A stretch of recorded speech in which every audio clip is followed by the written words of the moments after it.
ተመልካቾቻችን አሁን የደረሰን ዜና አለ። የፋኖ ኃይሎች የሸዋሮቢትን ከተማ መቆጣጠራቸውን አስታወቁ። የሸዋ ኮማንድ ፖስት ዋና መቀመጫ የሆነችዋን ሸዋሮቢትን የተቆጣጠሩት የፋኖ ኃይሎች የአብይ አህመድ ሰራዊት የሰፈረበትን የጦር ካምፕ ጨምሮ ቁልፍ ቦታዎችን መያዙን የህዝብ ግንኙነት ክፍሉ ለአንከር ሚዲያ ገልጿል።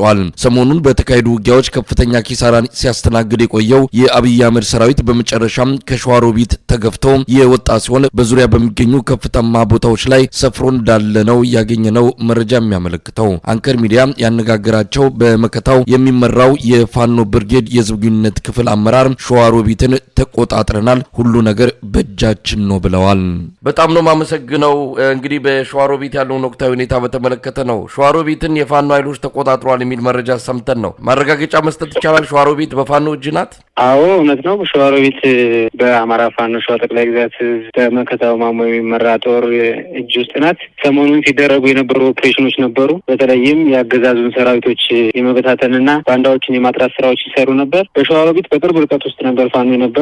አሁንም ደግሞ ወደ ገጠሩ የማጥቃት እንቅስቃሴዎችን መከላከያው እያደረገ ስለነበረ ዛሬ ሙሉ የመከላከያ የነበረባቸውን ካምፖችና የነበረባቸውን ካምፖች በፋኖ ቁጥጥር ውስጥ ናቸው። በቁጥጥር ስር ሆናለች ሸዋሮቢት ሲባል እንዴት ነው የሚገለጸው? ማለት ካምፖቹን ስለተቆጣጠራችሁ ወይስ ከምን አንጻር ነው ሙሉ በሙሉ በእጃችሁ እንዳለች እየገለጻችሁ ያላችሁት? ሰሞኑንም እንደጠቀስኩልህ መሳይ የሸዋሮቢት መንገዶችን ሙሉ የሸዋ ኮማንድ ነኝ የሚለው የመንግስት ኃይል ዝግ እንዲሆኑ ወስኖ ነበረ። በተለይም ግን መንገዶችን ሁሉ የተቆጣጠረው ፋኖ ነበር። አሁንም የሸዋሮቢት በመንግስት ቁጥጥር ውስጥ ነበረች የሚባል አልነበረም። ሰሞኑንም ግን ቢያንስ ያልተበታተነ ኃይል ስለነበረ አሁን እሱን የመበተን ብሎም ደግሞ ሙሉ ለሙሉ የማጽዳት ስራ ፋኖ ገብቶ እየሰራ ነው በዚህ ሰዓት። ስለዚህ አሁን ዋና ዋና የመንግስት ተቋማት የሚባሉትን ጨምሮ በከተማ ውስጥ መንግስት የሚጠቀምባቸውን መስሪያ ቤቶች በሙሉ በእናንተ እጅ ናቸው ማለት ነው? አዎ ሁሉም በእኛ ቁጥጥር ውስጥ ናቸው። እሱም ብቻ ሳይሆን ሰሞኑን ካምፕ አድርገውት የነበሩት የመንግስት ኃይሎች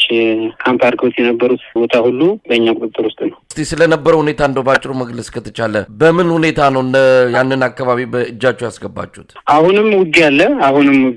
የከባድ መሳሪያዎች ጠቅሶች አሉ። በትንሽ ቦታዎች ላይ ያልጠራ የመንግስት አካል አለ። በድሽቃና በሞርተር ራሱን ለመከላከል እየሞከረ ነው። ነገር ግን ሙሉ ለሙሉ ከመጽዳት አያመልጥም ማለት ነው። ምናልባት መንግስት ሰሞኑን የያዘው ብዙ ኦፕሬሽኖች ራሱን ኦፕሬሽን ሰራለሁ ብሎ ነድፎ ስለነበረ እኛም ብዙ የሸዋ ከተሞችን ሸዋሮቢትን ብቻ ሳይሆን ሰሞኑን ያስለቀቅናቸው ብዙ ቦታዎች አሉ። በመንዝም በዚሁ በጣም ባበር ዙሪያም እንዲሁ ደብረ ብርሃን ዙሪያም ብዙ ቦታዎች ከኛ ቁጥጥር ውስጥ ናቸው። መንግስት አጥጄዋለሁ የሚለው የማጽዳት ዘመቻ ብቻ ሳይሆን እኛም በተለየ ነጻ ቀጠናዎችን የማስፋት እንቅስቃሴዎች ነው እያደረግን ያለ ነው። እንደ ጥላት እንቅስቃሴ ሸዋሮቢትን በዘላቂነትም ወይም ደግሞ በጊዜያዊነትም አሁን ግን በእኛ ቁጥጥር ውስጥ ነው። ምናልባት ሰሞኑን የተፈጸሙ አንዳንድ እርምጃዎች አሉ። በተለይ የአገዛዙን ሰራዊት እርምጃ በመውሰድ የተለያዩ የጸጥታ አካላት ላይ እንደዚሁ ተመሳሳይ እርምጃ ወስዳችሁ እንደነበረ ባለፈውም ገልጻችኋል። እንደሰማነው ከሆነ አንድ ከፍተኛ ወታደራዊ አዛዥ ጭምር እንደተገደለ የሚገልጽ መረጃ ወጥቶ ነበር። እሱን ማረጋገጫ መስጠት ይቻላል ወይ? የነበሩትስ ግዳጆች እንደው በምን ሊገለጹ የሚችሉ ናቸው? በተለየ እኛ ሰሞኑን በያዝነው ኦፕሬሽን ውጤታማ ነን የምንልበት ሙሉ በሸዋ በተለይም ደግሞ ቤዝመንቱን አድርጎ የሚንቀሳቀሰው ሸዋሮቢት አካባቢ ላይ ጠንካራውን ኃይል አስቀምጦ የነበረው ኮማንዶውን አስቀምጦ የነበረው የአብይን ኃይል መበታት እንችለናል። በተለይም ደግሞ የስርዓቱ አገልጋዮችና ካድሬዎች ላይ በወሰደው እርምጃም ሙሉ ለሙሉ ከተማዋን በአማራ ፋኖ እጅ ለማድረግ የነበረን ውጥን አሳክቶልናል ማለት ይቻላል። ስለዚህ በሞላ ጎደል ሰሞኑን የነበሩት ሙሉ ኦፕሬሽኖች ውጤታማና አስደሳቾች ናቸው። ምናልባት መስመራዊ አዋጊዎችና ሻለቃ መሪዎች በዚህ ውጊያ ላይ ቀጥታ ተሳታፊ ሆነው መደምሰሳቸውን ያለኝ መረጃ ያመለክታል። ግን ከዛ ባለፈ ብርጋዴር ጀነራል ማዕረግ የነበረ ወታደራዊ አዛዥ መረጃው የለኝም። ምናልባትም ደግሞ የምናጠራው ይሆናል አብረን። ሰሞኑን በሰሜን ሸዋ መጠነ ሰፊ እንቅስቃሴዎች እየተደረጉ ነው። በእናንተው አቅራቢያ በአንጾኪያ ገምዛም እንደዚሁ በበርካታ አካባቢዎች ውጊያዎች እየተደረጉ ነው። አሁንም በኮማንድ ፖስት ስር ነው ያላችሁ። ተጨማሪ ገደቦችም የተጣለበት ሁኔታ ነው ያለው። በአጠቃላይ በሰሜን ሸዋ በተለይም በሸዋሮቢት አካባቢ ያለው ሁኔታ ምን ይመስላል? በፊት አንጻር አሁን ያለበት ሁኔታ መግለጽ ከተቻለ።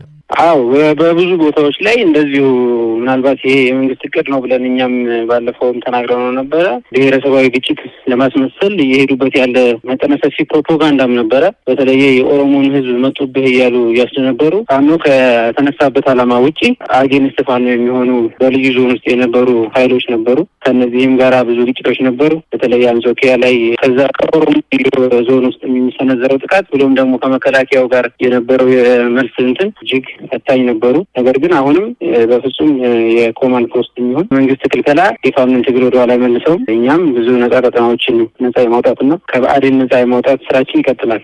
ምናልባት ሌሎቹ አካባቢዎችስ በዙሪያችሁ ያሉት ከሸዋሮቢት ባሻገር ተመሳሳይ በሆነ የመንግስት ቁጥጥር ስር ያሉ አካባቢዎች አሉ? በምን ሁኔታ ላይ ነው ያሉት በዙሪያችሁ ያሉ አካባቢዎች? በዙሪያችን ያሉ አካባቢዎች አብዛኞቹ በፋኖ ቁጥጥር ውስጥ ናቸው። ምናልባትም ጥቁር አስፋልት ላይ ያሉ ከትንሽ ካምፕ አድርጎ ከመቀመጥ ውጭ የተለየ እንቅስቃሴ የላቸው። ሙሉ ለሙሉ ግን በሚባል ደረጃ ሸዋ ውስጥ 95% የሚሆነውን የሸዋ አካባቢዎችን የሚሸፍነው ፋኖ የያዘው ቀጠና ብቻ ነው። የመንግስት ኃይል ከትንሽ ምናልባት ተለቅ ካሉ ከተሞች ውጭ የለም። አብዛኛው ከተሞችና እንትኖች በእኛ ቁጥጥር ውስጥ ናቸው። ስለዚህ አሁን ሸዋሮቢት ያለው ሁኔታ ምን ይመስላል? ውጊያ አሁንም እንዳለ ነው? በምን ሁኔታ እንዳላችሁ በአሁን ሰዓት ላይ ይህንን ቃለ መጠይቅ በምናደርግበት ሰዓት ላይ ያለው ሁኔታ መግለጽ ይቻል ይሆን? አሁንም ውጊያ አለ። ምናልባት በሁለት አቅጣጫ ከተማ ወጣ ብሎ ተራራ ላይ የሰፈረ ኃይል አለ። ዲሽቃዎችና ሞርታሮችን እየወረወረ ነው። ነገር ግን ከተማ ውስጥ ሙሉ ለሙሉ ተቋማቶችና እንቅስቃሴዎች ሁሉ በፋኖ ቁጥጥር ውስጥ ናቸው። ምናልባት ይሄ ኃይልም ደግሞ የቁጥሩ ትንሽ ነው። እጁን ከመስጠት ወይም ደግሞ ከመደምሰስ የሚያመጣ ኃይል ነው።